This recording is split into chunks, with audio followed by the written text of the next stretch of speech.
Kemampuan suatu negara untuk menghasilkan barang dan jasa tidak sama. Ada negara yang kaya akan sumber daya alam, ada juga negara yang kurang memiliki sumber daya alam. Perbedaan inilah yang menimbulkan pertukaran hasil antara negara satu dengan negara yang lainnya. Sebelumnya, apakah kalian tahu pengertian dari perdagangan internasional? Perdagangan internasional adalah proses pertukaran barang dan jasa antara dua negara atau lebih dengan tujuan mendapatkan keuntungan atau laba. Dan bagaimana dengan pengertian perdagangan dalam negeri? Perdagangan dalam negeri sama dengan perdagangan internasional, yaitu proses pertukaran barang dan jasa. Namun ada perbedaannya loh. Yuk kita baca. Kalau perdagangan dalam negeri, kegiatan dilakukan dalam wilayah satu negara. Kalau perdagangan internasional, kegiatan dilakukan dalam wilayah antar negara, berarti sudah melewati batas suatu negara. Lalu, perdagangan dalam negeri, pembeli dan penjual cenderung bertemu atau interaksi langsung. Sementara perdagangan internasional, pembeli dan penjual tidak berinteraksi langsung, bisa dilakukan dengan secara online. Lalu selanjutnya, perdagangan dalam negeri mata uang digunakan sama karena dalam satu wilayah sudah tentu sama. Sebaliknya, perdagangan internasional mata uang yang digunakan berbeda sehingga menggunakan devisa. Lanjut, perdagangan dalam negeri tidak dikenai bea masuk, hanya retribusi. Kalau perdagangan internasional sudah pasti dikenai pajak atau bea masuk.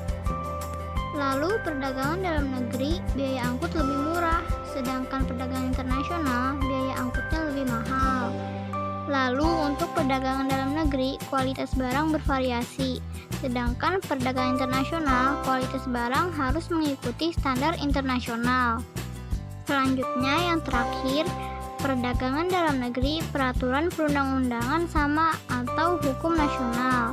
Kalau perdagangan internasional, peraturan perundang-undangan berbeda atau hukum internasional.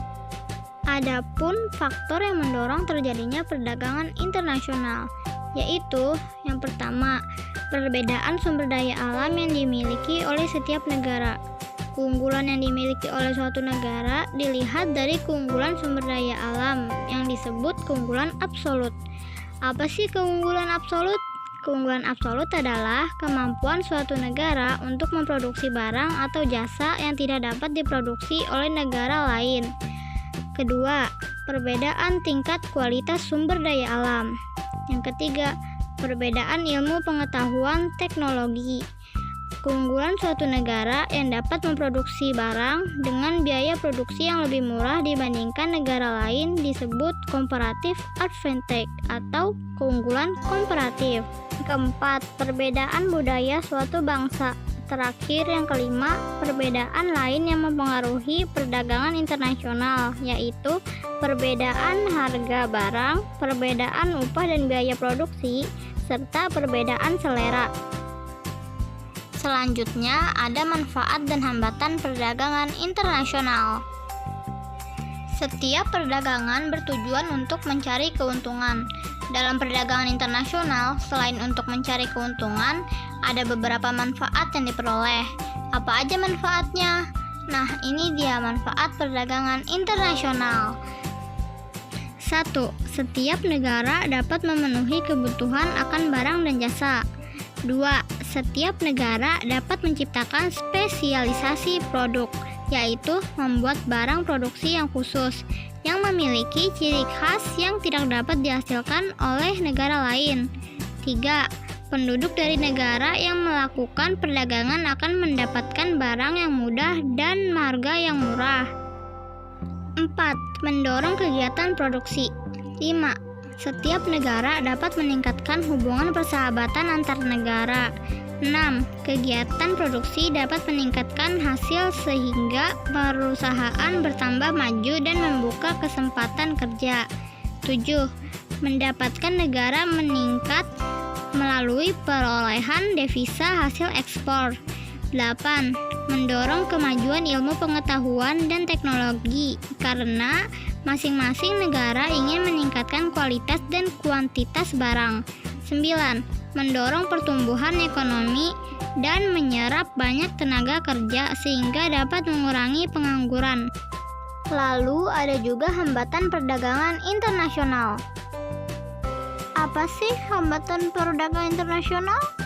Hambatan perdagangan internasional adalah kebijakan pemerintah untuk melindungi produksi dalam negeri.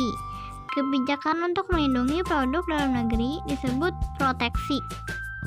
Adanya kuota merupakan kebijakan untuk membatasi jumlah ekspor dan impor tertentu dibatasi dalam jumlah dan volumenya. Contohnya, Amerika membatasi kuota tekstil dari Indonesia karena Amerika juga memproduksi tekstil. Tarif kebijakan pajak atas barang impor dan ekspor. Kebijakan tarif ini dengan tujuan dapat meningkatkan devisa negara, juga dimaksudkan untuk melindungi produk dalam negeri. Terakhir, politik dumping adalah kebijakan menjual barang di luar negeri lebih murah daripada di dalam negeri. Kebijakan ini bertujuan untuk meningkatkan devisa negara. Selanjutnya kita masuk ke yang B, mengembangkan ekonomi kreatif berdasarkan potensi wilayah untuk meningkatkan kesejahteraan masyarakat.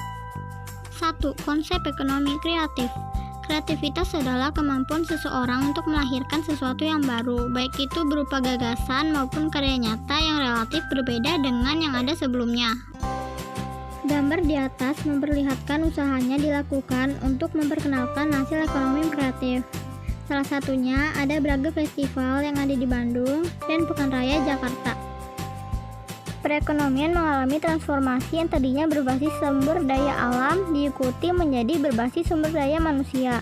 Artinya, kegiatan ekonomi dikembangkan mencakup industri dengan kreativitas sumber daya manusia sebagai aset utamanya untuk menciptakan nilai tambah ekonomi.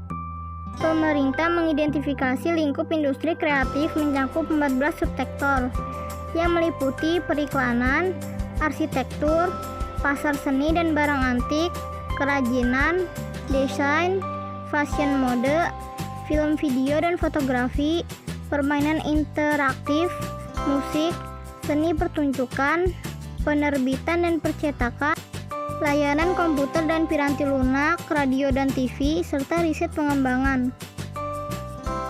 Kegiatan kreatif secara rutin diselenggarakan daerah.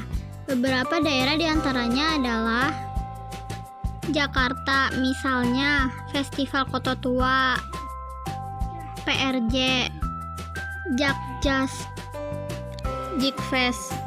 Surakarta, misalnya Solo Batik Karnival, Pasar Windu Jenar. Yogyakarta, misalnya Festival Kesenian Yogyakarta, Pasar Malam Sekaten, Biennale, dan masih banyak lagi. 2. Meningkatkan ekonomi kreatif.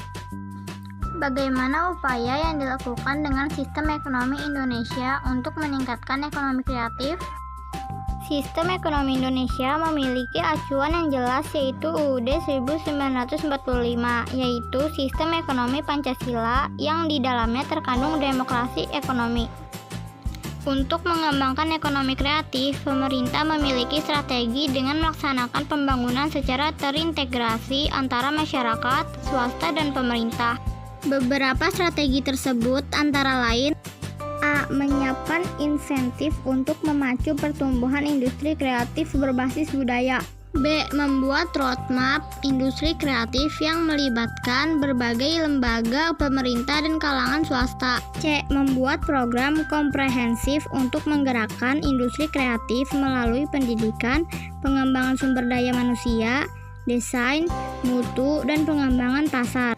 D. Memberikan perlindungan hukum dan insentif bagi karya industri kreatif.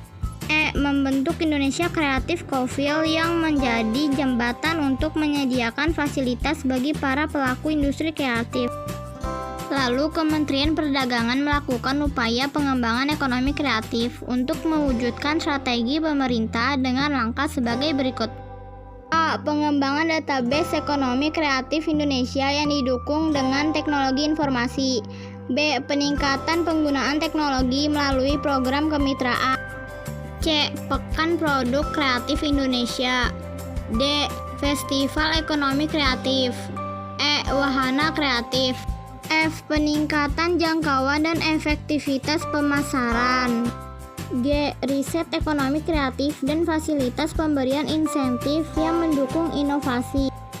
H. Fasilitas kegiatan yang mendorong lahirnya insan kreatif dan entrepreneur kreatif baru.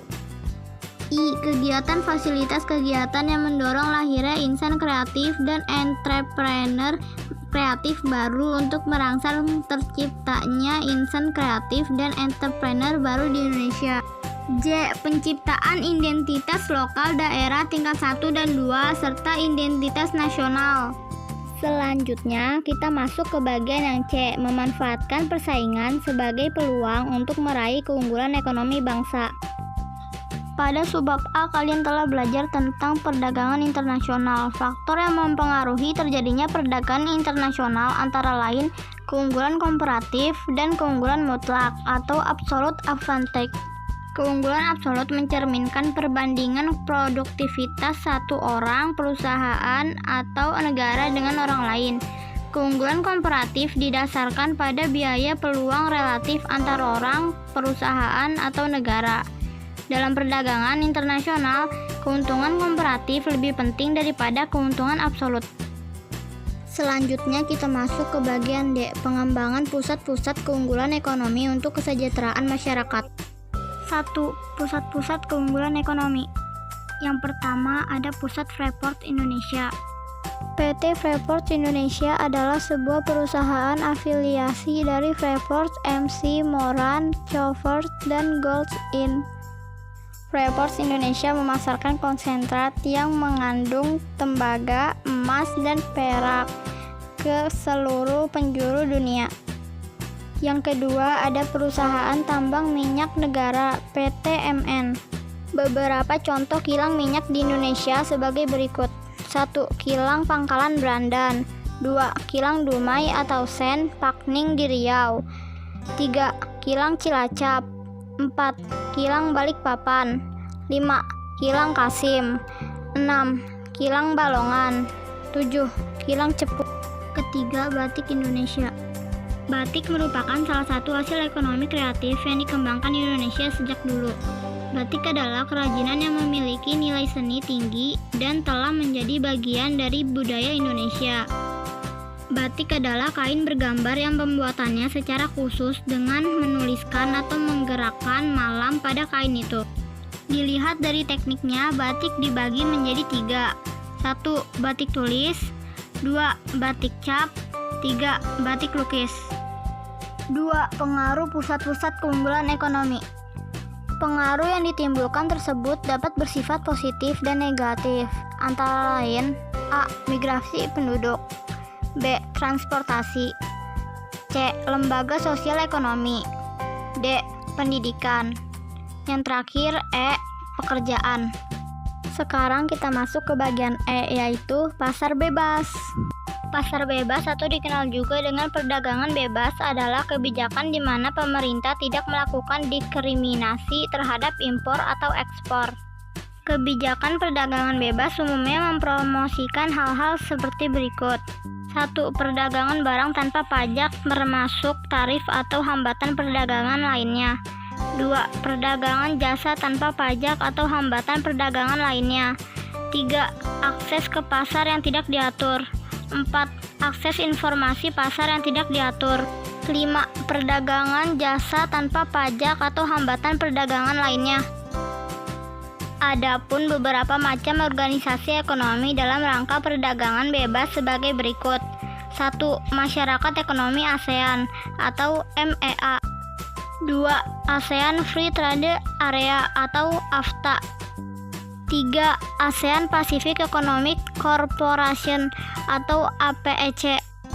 4. Uni Eropa atau Masyarakat Ekonomi Eropa atau MEE. 5. World Trade Organization atau WTO. Sekian video dari saya, semoga video ini bisa bermanfaat bagi semuanya. Terima kasih sudah menontonnya. Mohon maaf jika banyak kesalahan. Saya akhiri, wassalamualaikum warahmatullahi wabarakatuh.